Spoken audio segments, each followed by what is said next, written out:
Happy Monday, everyone. It is noon. You are watching CBC News BC. I'm Jessica Chung here in the CBC Vancouver newsroom. It's been a busy morning, so let's get you caught up on our top stories. Now we're going to start with news out of BC's legislature. South Surrey MLA Elenore Sturko is leaving her party to join the BC Conservatives. Now she says she's abandoning BC United to rebuild the coalition to defeat the NDP. This has been happening for 6 months. I'm asking to do what I can to work together with BC Conservatives to make sure that we don't split the vote, to see what we can do to get together to repair the damage by the incompetent NDP. And so it was a tough decision, you know, and ultimately I decided that I wanted to do the right thing. Her departure follows the defection of Lauren Dirksen last Friday, and her crossing the floor brings the number of BC Conservative members to 4. And the search continues for 3 mountaineers who are missing in Garibaldi Park. Search and rescue crews say the trio of experienced climbers were last seen on Friday morning when they went up Mount Atwell north of Squamish, and they have not been heard from since. In that area, communication is often an issue, even with satellite communication devices.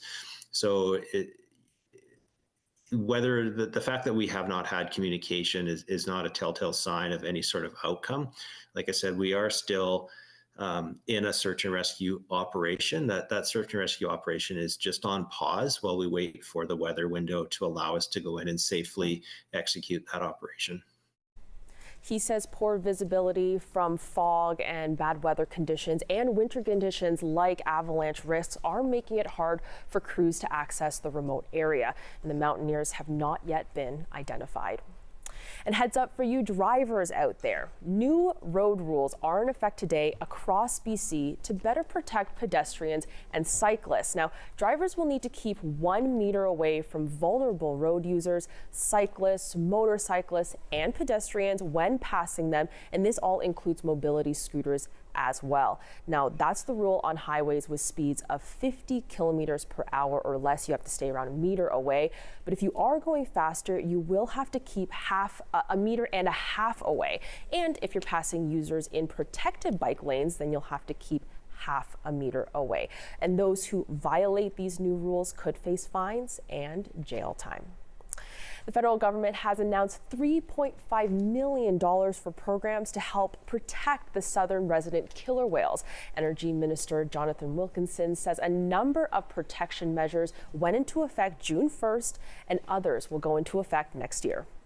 Canada's Ocean Protection Plan and our Whales Initiative, supported recently by an additional $150 million in Budget 2023, have been advancing the survival and recovery of endangered whales by implementing protection measures, increasing research and monitoring activities, and addressing the key threats to their survival and recovery. And there are believed to be 74 members of the southern resident killer whales left, and officials believe the population is in decline because of increased vessel traffic, pollution, and dwindling numbers of Chinook salmon, which is their main food source. All right, that's it for now. I'm Jessica Chung. You are watching CBC News BC. As always, stay with us for continuous news updates. And up next is BC Today with Michelle Elliott. She's right over there.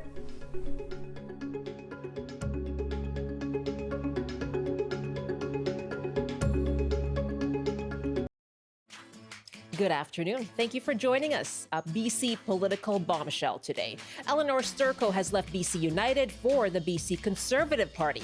It's the second defection in days. Did Sturko make the right decision? Where does this leave BC United and Kevin Falcon? In half an hour, a warning for those who enjoy fun in the sun. Skin cancer rates are on the rise. We'll hear from a Vancouver Canucks staffer whose cancer was noticed by a fan at a game. And we'll talk about early detection and its importance. I'm Michelle Elliott. Welcome to BC Today.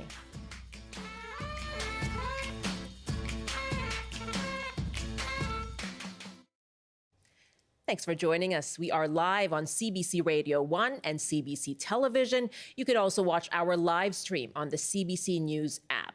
For those of you watching us on YouTube, hello to you, and you can hit subscribe to follow all of our coverage, including on today's top story.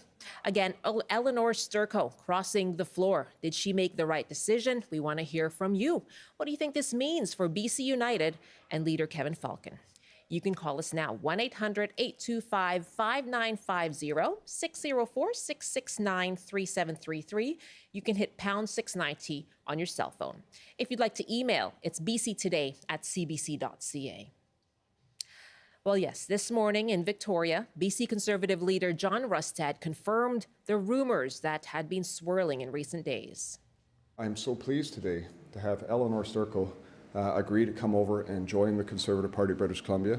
She's a hard fighter. She is very passionate. She cares a lot about issues. And, thank you so much for coming over and joining us.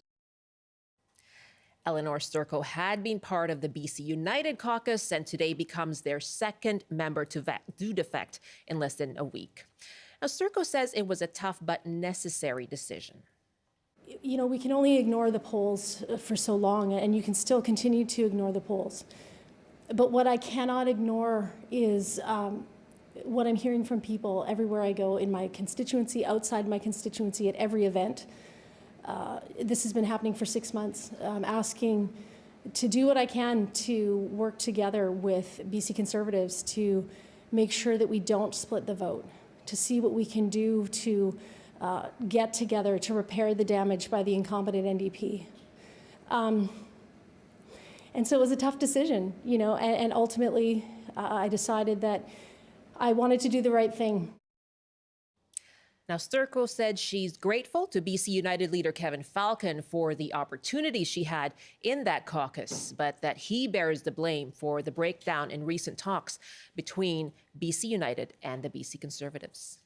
BC United and Kevin Falcon waited too long, to the point where, the leverage that I think that BC United thought it had just didn't exist. And, BC Conservatives made a choice that they weren't going to accept that, and I don't blame them, frankly. The fact that my former party, who just weeks ago was desperately trying to make a deal to work with BC Conservatives to save itself, that they would put their priority into trying to battle on the right when they absolutely know that splitting on the right and not uniting and not finding a way to work together will absolutely ensure an NDP victory. It tells you where Kevin Falcon and the BC United's priorities are. That is Elenore Sturko speaking in Victoria this morning. She will be on CBC Radio this afternoon. Tune into your afternoon shows after 5 o'clock. We're asking you now, what do you think of this? Do you think Elenore Sturko made the right decision by joining the BC Conservatives? What now for Kevin Falcon and BC United? You can call us 1-800-825-5950, 604-669-3733. And you can hit pound 690 on your cell phone. And you can email bctoday@cbc.ca. My guest is Rob Shaw. He's the Czech News political correspondent and a columnist with CBC Radio. Hi there, Rob. You are watching this very closely, I know. Yeah, every day here is something incredible. I know. That's what makes covering BC politics so fun. Yeah, I'm surprised we don't all have whiplash following all of this. Now, what did you know of this? Because you've spoken with Elenore Sturko. The rumors had been swirling. What happened in the lead up to today? Well, it's been going on actually for quite a few months. And if you speak to Elenore Sturko and you speak to Lauren Dirksen, who is the other United MLA who left, they will tell you that around December was the time that they started urging Kevin Falcon and the United team to make a good faith effort to do something about the Conservatives. And that was an important time because at that point, the Conservatives didn't have many candidates in place yet. And it was believed to be a moment where the two parties could, before they start appointing their candidates, settle out some type of non-compete deal or merger or whatever. It didn't happen. And United, I think, is going to take the blame for that because they didn't take it seriously enough. And by the time we ended up just, with the rejection of United's non-compete deal last month, just a couple of weeks ago, it was too late. There were 65 Conservative candidates. There's people running in all sorts of different ridings. John Rustad saying, I'm not going to get rid of my candidates to make way for weaker incumbent United candidates. And I think So I think it goes back to that point, and Sturko said that again today, that December, the failed talks led her to start looking at the Conservatives. And then the ultimate failed offer last month caused her to conclude that she's with the wrong party and she needs to move over to the Conservatives for a failure of those two parties to get together.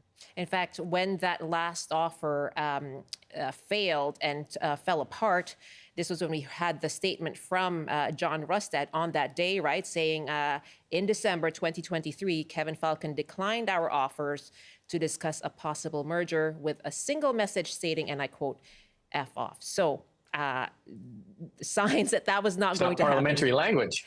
Not parliamentary language, pretty strong in his stance there that it wasn't going to happen. And now, and of course, poll after poll showing the increase in support for the BC Conservatives. Yeah, and I think those polls scared Dirksen and Sturko, and Kevin Falcon said as much this morning when he was on a radio station that they're both rookie MLAs. Sturko's only been going for a couple of years in a by-election. Dirksen is in his first term. They haven't gone through an election, and they're looking at these poll numbers and they're going, oh my God, like, you know, the Conservatives are double United. We're going to lose our seats. And so United is looking at kind of portraying this as opportunism. But at the same time, you're in politics. You'd be foolish to ignore the polls. And if you're looking at your political future, you're probably making some decisions similar to this if you're in the United bench. She was asked a lot of tough questions this morning as well. We'll get to that in a moment. My guest is Rob Shaw. He's a Czech News political correspondent, a columnist with CBC Radio as well. And we're asking you about the big political news in BC. MLA Elenore Sturko crossing the floor to the BC Conservatives. Do you think she made the right decision? And what do you think this means for BC United and for Kevin Falcon? That's two MLAs defecting in recent days, just since Friday. Our numbers are 1-800-825-5950, 604-669-3733. You can hit pound 690 on your cell phone. Well, let's head to Kamloops, and Tim is calling us now. Hi, Tim. What do you think of this news? Oh, I think the NDP are high-fiving it. I think that they're laughing all the way to the polls. That doesn't mean things could change, but I think Elenore Sturko, if I'm correct, was a former police officer. I think she just shot herself in the foot with a service revolver. Because the thing is that it's going to be interesting with her position on LGBTQ, if I'm saying that correctly, if she's pro that, and you've got a lot of anti of that, how she's going to combat that. And the one thing I'm always interested about with right-of-center politicians, they always seem to complain about anybody who's in a coalition, but yet they've been in coalitions forever. They criticize the NDP Liberal agreement and the NDP Green agreement provincially. The federal one, yeah. In that for a long time. So it just, like I said, I mean, it's her right to do what she wants, but I just think the NDP are just, they're smiling. It's interesting, Tim, because she said a really big part of her motivation was to beat the NDP. So you're saying this plan is going to backfire? Well, again, I mean, it's early, right? It's like anything, political eternity from now to October. Anything could happen. It's the Macmillan expression, events, dear boy, events. And I think that we'll have to see if she's going to combat or call out any of the prospective Conservative candidates who are not of the same view on her when it comes to different kinds of choices. Tim, thank you very much. And that was what, a lot of the questioning of Elenore Sturko was around this morning, around the BC Conservative stance on LGBTQ rights, on SOGI. And, she had been called on Twitter by Vancouver Point Grey candidate Paul Ratchford, a quote, woke lesbian social justice warrior in 2022. And she said this morning that they had had a conversation. Let's hear her response to these questions. Sometimes these tweets and stuff are brought up as political ammunition. And I would say that, that tweet between Paul Ratchford and me, I think there was like a small series of tweets. It's from 2022. BC United and NDP were very unconcerned with those tweets at that time. They simply bring them up now as a way to try and create division. I'm not interested in fighting the right. I'm interested in defeating the NDP and making life better for British Columbians. No, I will never, like I said, I'm not going to back down from my support of the LGBT community. I'll continue to do that. There are other diverse candidates on John's team, other members of the LGBT community. We want to work together with people from all backgrounds to make sure that we defeat the NDP. You know, Paul Ratchford and I actually talked, and he apologized for the tweet. We had a great conversation, and I've accepted his apology. And I think we need to stop obsessing about the Twitterverse. That's Elenore Sturko this morning. Rob Shaw, what do you make about her response to those questions around how does she reconcile, her identity, her representation of the LGBTQ community, and comments that have been made by some BC Conservatives? Well, the Twitterverse is not the problem. The substance of the Conservative policies and attacks are, and up until very recently, Sturko herself was active on social media demanding apologies from John Rustad, who once called being a member of the LGBTQ community a lifestyle choice. And she was demanding apologies for that too. So I think it's going to be very difficult for her to square this with members of the LGBT community who view many of the Conservative policies as homophobic and transphobic. They view comments like Paul Ratchford and also the now dismissed Courtney Conservative candidate Damon Scrace, who called Pride members degenerates and accused them of exposing themselves like perverts. That's going to be tough for her. And she said today it's a big tent. People can have different views, but up until now, those kind of views weren't considered to be acceptable for anyone to have, and from Sturko's point of view, and now they're acceptable apparently to sit alongside. And that, incongruity has led to, I think, United and NDP attacks that she is doing this to save her own political seat and is willing to run cover for the Conservatives on homophobia in order to, gain that political traction. That's the criticism against her. And today she denied it, but that's not the last time she's going to hear that from the community. Speaking of the Twitterverse, you do see the BC United on Twitter or X having posted a long thread this morning about those previous tweets, previous posts from BC Conservative candidate Paul Ratchford, and saying it's clear Elenore cares more about her pension than her principles. So that tweet or social media posts coming from BC United this morning. Let's take another call here, asking you what your thoughts are on Elenore Sturko leaving the BC United Party for the BC Conservatives. Do you think she made the right decision? What does this mean for BC United? What does it mean for Kevin Falcon's leadership of that party? Saying, he was going to build a coalition of right-of-center parties. What do you think of that? Elenore Sturko saying this morning that he failed at that. You can give us a call, 1-800-825-5950, 604-669-3733. Liz is on the line from Victoria. What do you think of this latest development, Liz, and Sturko's decision? Thanks.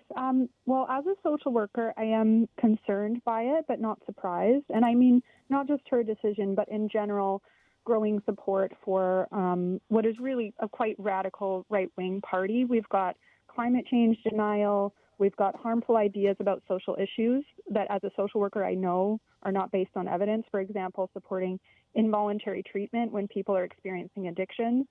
And I think it's this kind of extreme stuff that people turn to when the status quo is not working. And I'm very disappointed in the BC NDP for not being more bold with their policies and more progressive, and not showing that progressive evidence-based policy can help people. We've got the affordability crisis, we've got the climate change crisis, the ongoing toxic drug crisis, and we really needed them to commit. We needed them not only to decriminalize drug use, but also actually really address poverty, so we didn't have chaos in the streets. And they failed to do that. People on income assistance and disability are still getting $500 a month to pay for rent, and we know that's not enough. I want to see bold progressive change based on evidence from the NDP, the BC NDP, and I'm really disappointed that they've moved to the right since taking power. Liz, thank you very much for the call. Interesting reaction there, Rob, right? We also heard, so Liz's disappointment with the NDP is saying it's not pushed far enough on progressive policies. What Elenore Sturko was saying this morning was those are failures, same failures on affordability, on the toxic drug crisis, but her view would be something different in terms of what the NDP had to do. What would be the response from the NDP, the reaction from the NDP, do you think? Do they sit back, or what do they do here?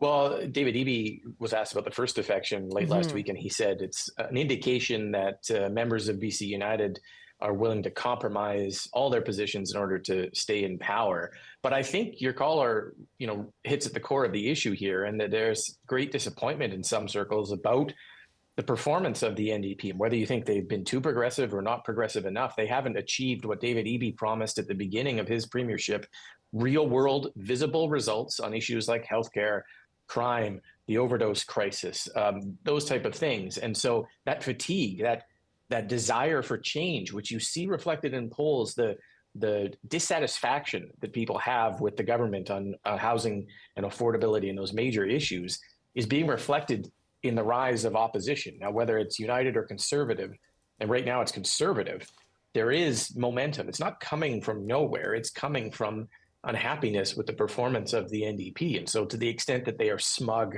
about dismissing these floor crossings as opportunism, maybe, but they're going to need to look in the mirror at some point and realize that the opposition is partly, and the rise, you could argue, of their ideological counterparts in the far right, the Conservatives, is partly on them, for sure. Here's an email from Joanne on Kevin Falcon. When Kevin Falcon made the decision to rename the BC Liberals, newspapers and political pundits weighed in on if this works for parties to name change. The Liberals were a party that were entrenched in their policies and ideologies.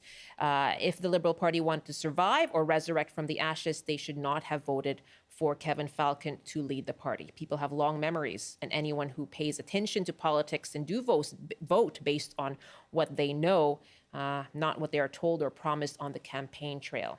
Okay, Joanne, thank you very much. So that BC United, that name change, what the impact of that really was when it comes to the polling so far that we're seeing anyway. Glenn is calling us from Terrace. Hi, Glenn.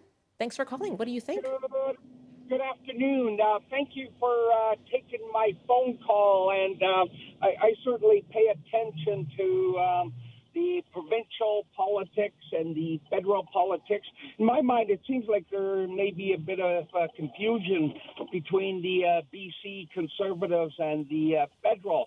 As you look at Canadians, in my mind, are not happy with the current federal government, and you see the federal Conservatives leading in the polls, and you see this also in the provincial politics with the provincial Conservatives. And I think it was kind of a mistake to change the name from the Liberals to the BC United.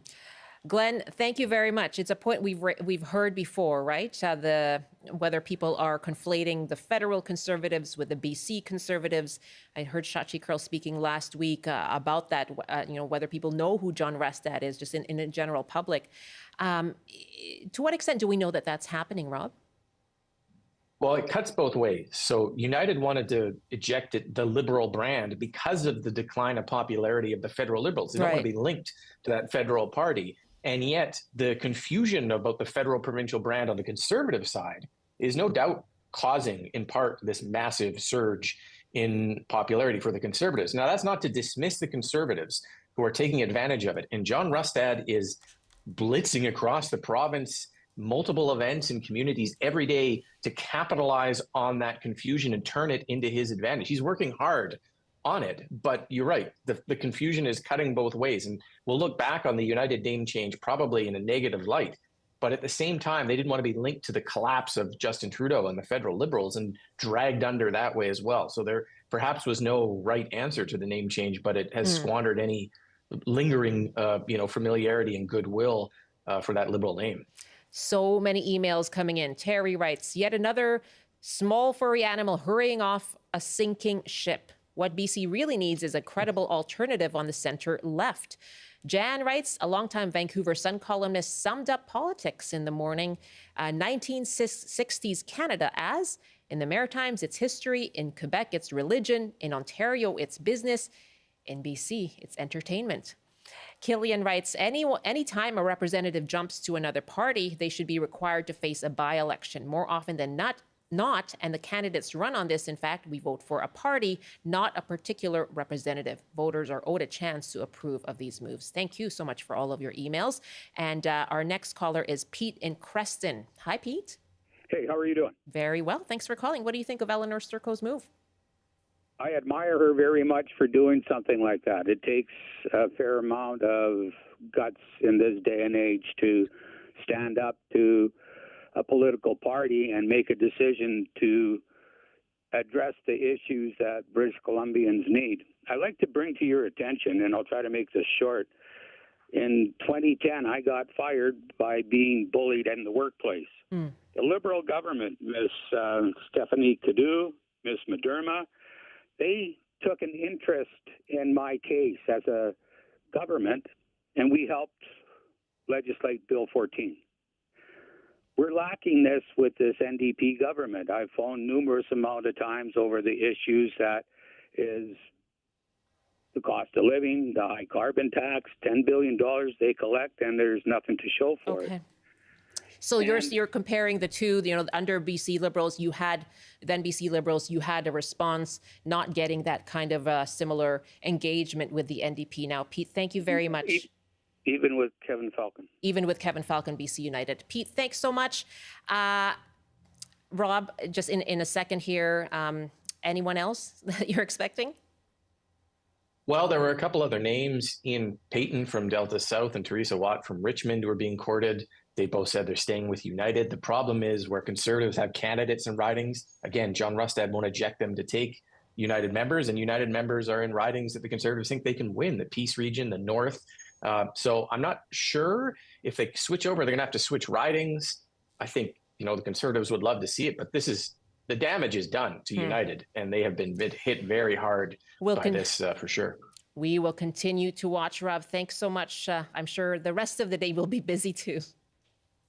Thanks for having me on. That's Rob Shaw. He is political correspondent for Czech News and host of a weekly podcast called Political Capital, also a columnist with CBC Radio. 12:28 now. On the early edition this morning, they did discuss on the political panel Elenore Sturko's move to the BC Conservatives. Here's former BC NDP President Mosa Hoda. Now think about that for a moment. Some time ago, the Conservatives were calling her, and I quote, a woke lesbian and social justice warrior. How are these people ever going to have common values and a common understanding? They're not going to do it. They're just fighting among themselves, and British Columbians need somebody like David Eby to fight for them. Now, Mosa Hoda there is referencing a post by, as we talked about earlier, Conservative candidate in Vancouver Point Grey, Paul Ratchford. He wrote that in 2022. And BC Conservative President, who's part of the political panel, Aisha Este, had this response this morning. I mean, a lot of our candidates never intended on being politicians. So some of them posted them things on Twitter years ago and, maybe regrettable choices of words. But ultimately, we know what we need to do to defeat the NDP. And we're willing to come together to do that. We're trying to get branded here as, if I could get $1 for every time Mo called us Trump-like. Social conservatives compared to what? The other parties have moved so far to the left that they've completely abandoned anybody with traditional values. And it doesn't mean that, because you have traditional values that you're a bigot. That's BC Conservative President Aisha Este. You can listen back to that full discussion this morning. Just search for the early edition on the CBC Listen app. And stay tuned to CBC Radio on your afternoon shows. Elenore Sturko will join your hosts on the afternoon shows shortly after 5 o'clock. Stay with us for that. This is BC Today here on CBC Radio, TV, and live streaming. You can find us on the CBC News app as well. And coming up in our next half hour, we're going to take your calls and your questions about early detection and prevention of skin cancer. Rates are rising, and as we head into the summer weather, we're going to talk about ways that you can prevent skin cancer. And that's coming up after this CBC News update. And here's Rob Zimmerman. Good afternoon. There's still no sign of 3 mountaineers missing in Garibaldi Park north of Squamish. The climbers were on Mount Atwell on Friday afternoon but haven't been heard from since. Search teams have been dealing with wet weather and poor conditions. Another high-profile BC United MLA has crossed the floor to join the BC Conservatives. Elenore Sturko stood next to leader John Rustad at the legislature to make the announcement. On Friday, Lorne Dirksen, BC United's caucus chair, defected to the Conservatives. And BC's Police Oversight Agency is investigating after a man was shot dead after allegedly trying to cash a fraudulent check Saturday at a bank in Mackenzie. Police say while he was being escorted outside the building, he produced a weapon and was shot by officers during a struggle. And now taking a look at the forecast on the north coast, mainly cloudy this afternoon with strong winds and a high of 12. Highs reaching 14 with showers and a risk of thunderstorms in the Peace. In the central interior, including Prince George, a high of 15 with showers and a risk of thunderstorms as well. Highs to 15 with showers in the Kootenays. In the southern interior, including Kelowna, showers ending this afternoon, then a mix of sun and cloud with a high of 14 degrees. And showers in the Fraser Valley this afternoon. Cloudy in Greater Victoria, a bit of sunshine here in Metro Vancouver with highs around 15. That's your CBC News update from Vancouver. I imagine you had some outside plans this weekend. I did, yes, but had to go indoors, yes. I think a lot of people probably did. I know Canadians' game was canceled because it was rained out. Soccer, I often find still soccer seems to keep going, at least with the teens. I still see them out on the field, but I had hiking plans as well and decided Canceled. not to do it. No, but it's supposed to get nice later in the week. Yes, so you can get back to your plans. Yes. Next week. I know. I just spent the rest of the day, sitting on the couch going through TikTok, and what a waste of time it was. Highly entertaining, though, I have to say. Is that true? Disturbing sometimes, but you can while away too many. Yeah, it goes fast. Doesn't it sure does. You just look up and oh wow, where did the day go? But yes, hopefully people are able to go outside in the next little while. Yeah, but it's much nicer.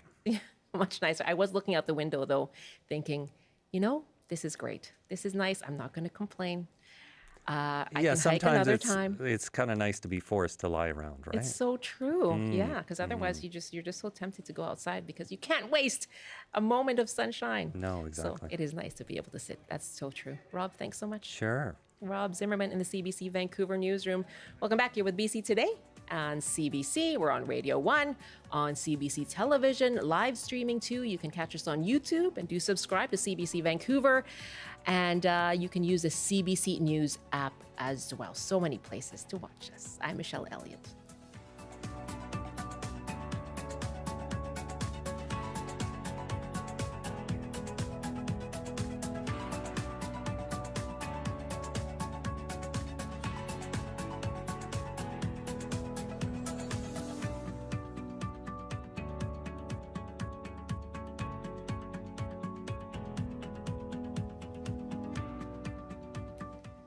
If you do go on YouTube or TikTok or Instagram, it seems skincare is all the rage among Gen Alpha and Gen Z.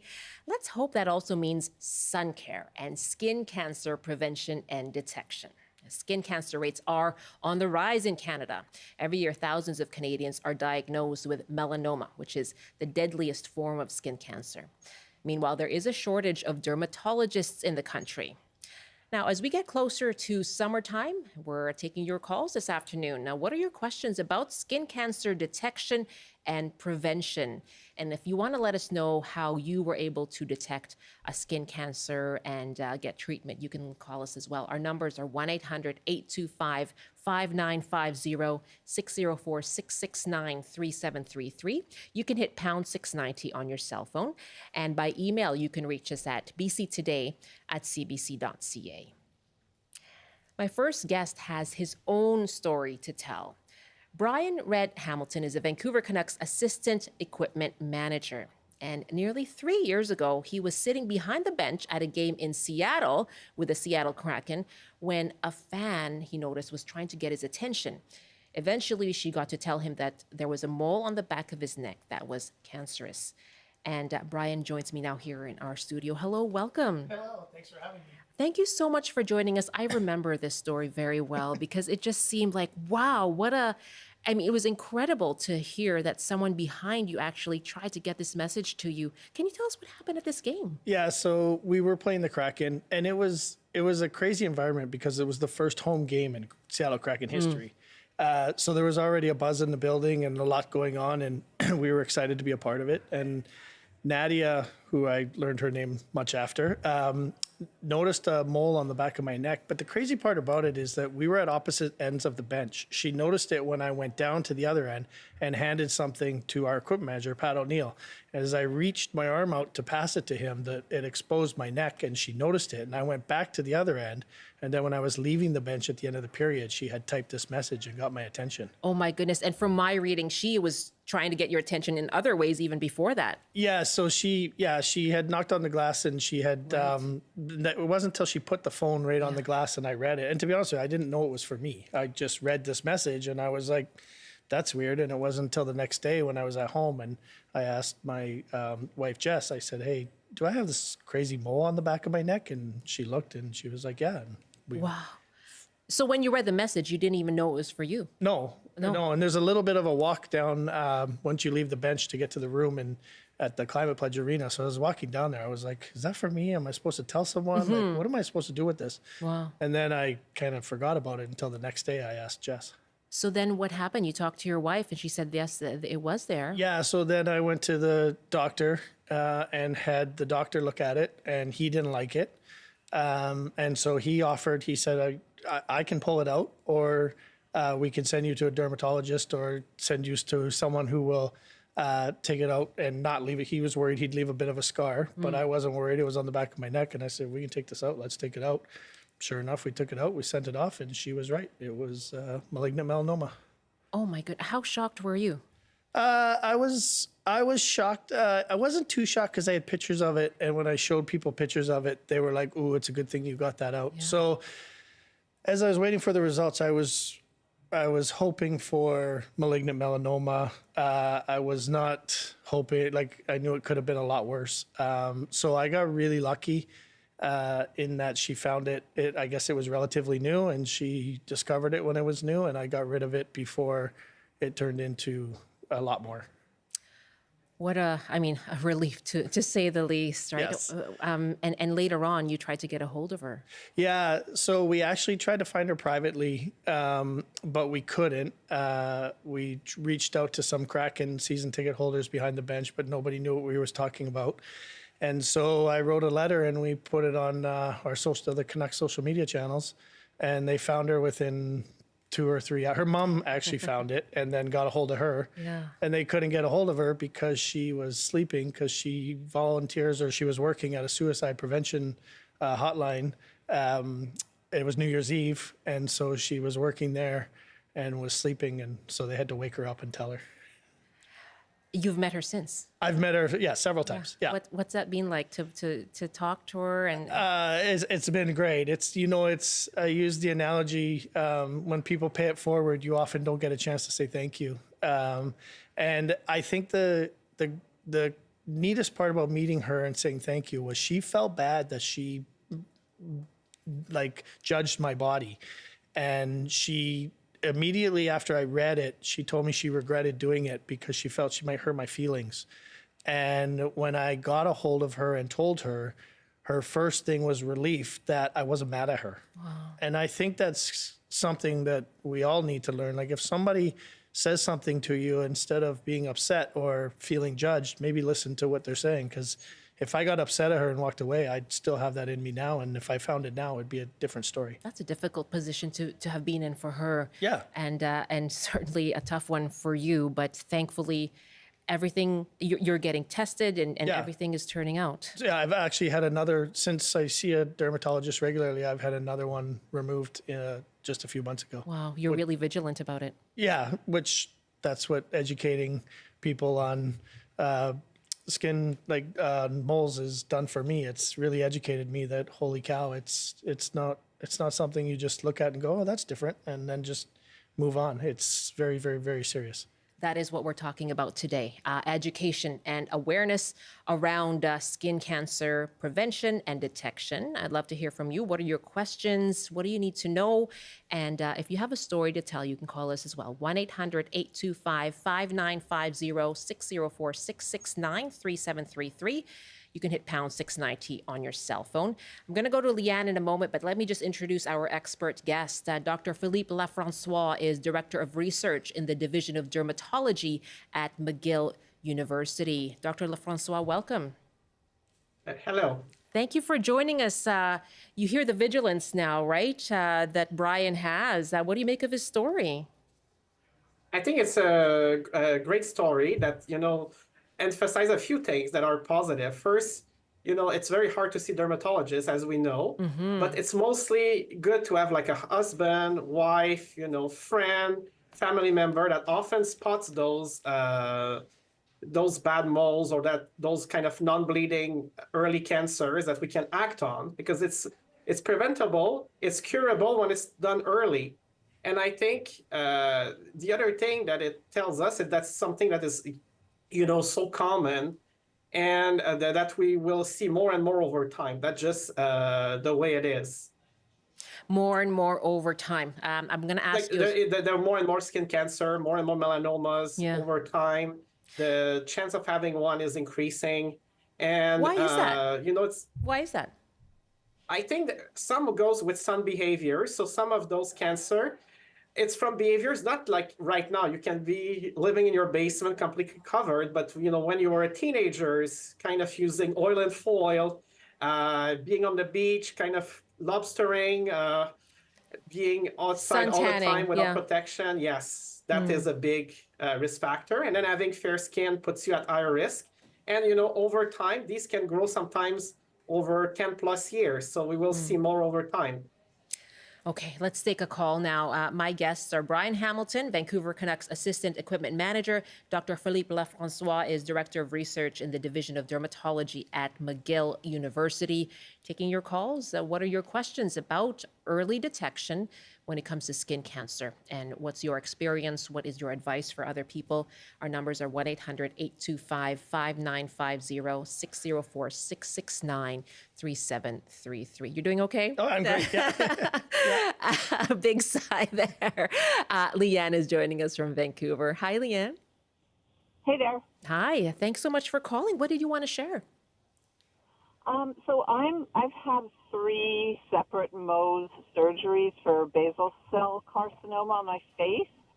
And one of the things I've noticed in between the surgeries is I've become really good with my fingertips, with like finding like if there's a skin like lesion or something that's different on my face.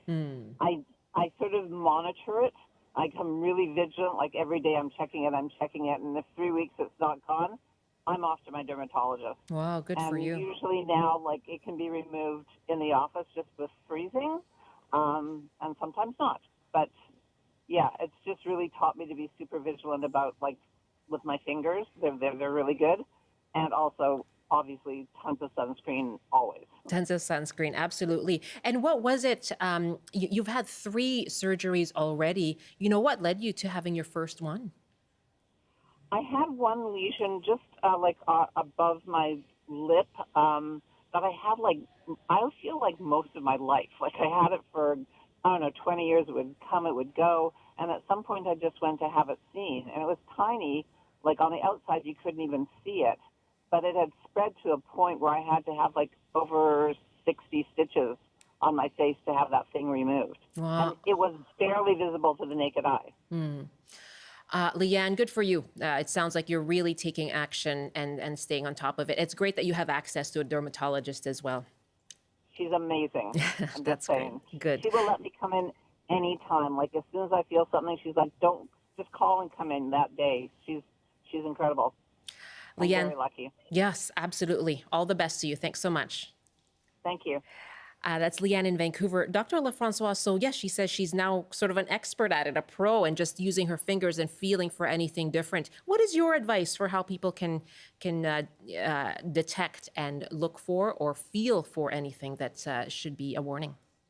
I think there's some sign, we have those little cards sometimes. For example, this one's from Melanoma Canada for moles, and there's some for non-melanoma skin cancer, like basal cell or squamous cell, which are the most common ones.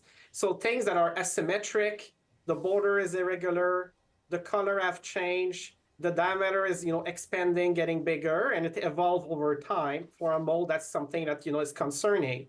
Especially for those that are even more common, like basal cell carcinoma or squamous cell. Then you would expect something that is pearly, non-bleeding, that is bleeding easily, something like on your face that's not healing despite, many months, and it's slowly growing and starting to eat tissue, this is a sign that you need to see your primary care physician, your primary care nurse, or see a dermatologist if you have access. Is it something that would hurt or itch? It may be itch rarely. It can happen, but very rarely. This is often something else because many things can get irritated on the skin, including many benign skin growths. But for burning, I think they can, if they start to kind of bleed easily, would be something that I'm much more concerned. Okay. Burning part happens when it starts to be ulcerated, like it basically does a wound. And that can be quite painful, but we don't want to get there. We want to catch them early. We have special tools at dermatologists to really find them quicker. Okay. How important is it to you that, you hear stories like that people are, as soon as I see something, I go to a dermatologist if I have it. I'm constantly, she said, every week, every day checking, right? Yeah. For me, I think one of the most impactful things of what happened with me is the people that have stopped me, strangers who have stopped me and thanked me for my story because they went and got checked. So we were out for lunch or dinner one night as a family, and a couple came over and thanked me because she had been nagging her husband to go get checked, and he wouldn't go get checked. And then he saw my story and he went and got checked, and he had a cancerous mole on his body that was removed.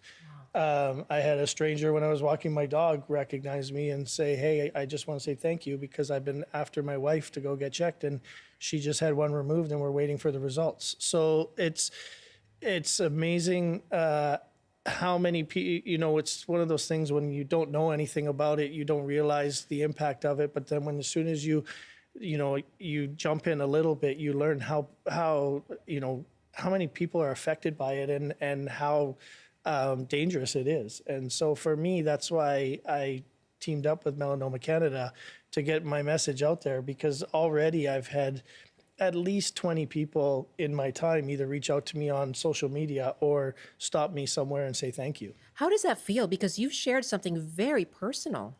It feels great because I'm giving back what Nadia gave to me.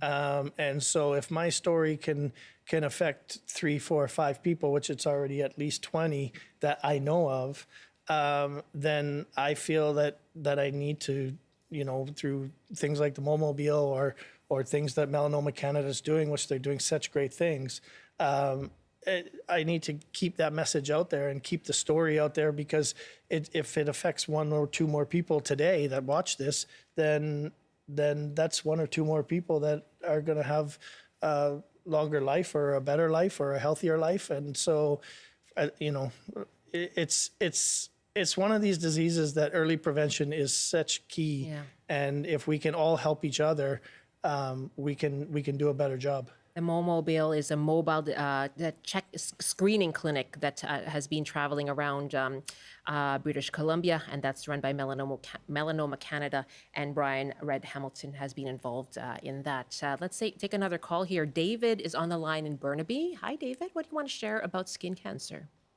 Hi, Michelle. My 6-year-old son spotted something on my back, so it doesn't take adults and doctors either. This was 30 years ago, and he, just questioned, what was that on my back, and I'd never noticed it before, so I looked in a mirror and then went to see my GP, and he looked at it and sent me to a dermatologist, and then he took a little biopsy, and it came back malignant, so then he on a future appointment, he was able to do it right in his office, just cut it out, freeze my back. And that was, 30 years ago. So, and then I went back for annual checkups to see him. Unfortunately, he retired, and I know that now it's hard to find a dermatologist, but I see my GP regularly about it, though. That's really good. Wow, credit a young person's curiosity, eh? Yes, yeah, absolutely. David, great to hear the outcome. Thank you very much. Say hi to your son. Okay, thanks, Michelle. Take care. Rita in Kelowna is next now. Hi, Rita. Hi. My story is, it would be probably almost 25 years ago. I saw my GP at the time because I had a spot on my arm that I was concerned about. And she was very, very dismissive to the point of actually saying, I don't know why you're talking to me about this. I looked at her and said, I'm a fair-skinned redhead, and I don't like the look of this. And so, Good for you. She was quite dismissive. And so I just sort of kept watching it, but became dismissive myself because my doctor had been dismissive. Sure. Fast forward about 5 years after that, I went to see, I was seeing at a walk-in clinic to see a doctor about another issue completely. And this doctor looked at, she said, I'm not at all concerned about the issue you came in to see me about. However, she caught sight of the spot on my arm and said, but I am concerned about the look of that. I would like you to make an appointment with your family physician as soon as possible. And at that point, I had a different family physician. And because I would like you to get that looked at. So I did. I made an appointment with my new family doctor, who looked at that and within days had biopsy and done and then followed up with an excision. And so I guess what I would want to say, and it's now almost 20 years and I'm doing just fine. So what I would want to say is be persistent. Like I wish that I had been more assertive at the very beginning. And but the other thing is that this is going to sound really weird, but the wonderful thing about malignant melanoma is that if it's caught early, it's actually so treatable. Yeah. It's got to be one of the best cancers to have if you've got to have one and you treat it fast. Well, yes, thank you very much. And Brian, you said that earlier. That's what I was hoping for, so that it could be treated. Rita, thank you very much. And yes, glad to hear that you're doing very well. That message of don't dismiss it, right? A really important message. Let's take one more call here from Bonnie in Nelson. Hi, Bonnie. You wanted to talk about your mother. Yes. Well, my mother had this great big, almost black big mole on the back of her, on her back. And I've always sort of had this feeling there must be something on my back, but it's growing. But, I do understand I'm coming. Anyway, it never resulted in anything, right? But as I was saying to you, when we were kids, we would just go to the beach and get burnt because we're white kids, right? And we just get burnt and just go through this peeling and all this stuff. So skin has always been, part of my adult life, understanding this. Right. Yes, as I was saying, my friend has skin cancer on her face. And so I go to the doctor. I get my referrals. I have a wonderful doctor. I mean, my life in Nelson is just incredible. But, Bonnie, thank you very much. I'm going to jump in there because the important thing that you said, right, is that we grew up as teens always just going out in the sun, getting sunburned, just going through that cycle. Is this a generational concern? And I guess what I'll ask you, Dr. Lefrancois, we have a question as well. Chris asks, can you only get skin cancer from exposure to the sun? Is that really the only or the biggest risk factor? No, some come also from genetics and sometimes some other exposure. And there are, we have skin everywhere, so you can develop it anywhere. In skin of color, we see it often in places like the mucosa, genital area, palms and soles. Inside the mouth places, for example, in melanoma, we don't have, typically as much sun exposure. So not all of it is linked to sun, but sun is something that is preventable. And it doesn't work to just put sunscreen in the morning once and spend, 12 hours outside. That's not, that's not enough, especially given the strength of the sun these days. The strength of the sun. Yeah, absolutely. Go ahead. Sorry. The amount of UV we're getting is every day. Every day people should, consider also not doing activities in the middle of the day if you cannot, like mowing your lawn at 1 p.m., without a shirt might not be the smartest things to do. And then you can have, a big hat, sunglasses, some thin UV clothing to prevent yourself better. And then having, good 50, 60 sunscreen that you put every morning where it's exposed and reapply it if you're being active or going in the water. I think these are kind of easy things to do. And from a population setting, like cities should have shades on our parks or on places like picnic tables, so that you're not having just sun for and damaging UV rays for skin cancer and also for aging. So 50 at least for the SPF. Is that what you're recommending? I think a minimum is 30, but people don't put enough, so typically we say 50 plus. Yes. Okay. I have 30 seconds left. I'll let you give all the tips that you can because I think people are listening for them. Anything else you want people to know? I think the other thing is really to try to understand that you can prevent it, and if caught early, we do a good job. And it's really to use sunscreen every day and just try it on your face or places exposed for a few days, and you'll feel that if you don't put it in the morning, you feel like there's something missing in your routine. Okay, make it a part of your routine. And I'm guessing yours is to accept it if someone gives you that warning. Yep. Yeah. Brian Red Hamilton, great to speak with you. Thank you. And you too, Dr. Lefrancois. Thank you. Brian Red Hamilton is a Vancouver Canucks Assistant Equipment Manager. Dr. Philippe Lefrancois is Director of Research of Dermatology at McGill University. The Mole Mobile is in Courtenay today. Thanks to Jim for letting us know that. You can check on Melanoma Canada for the next spot.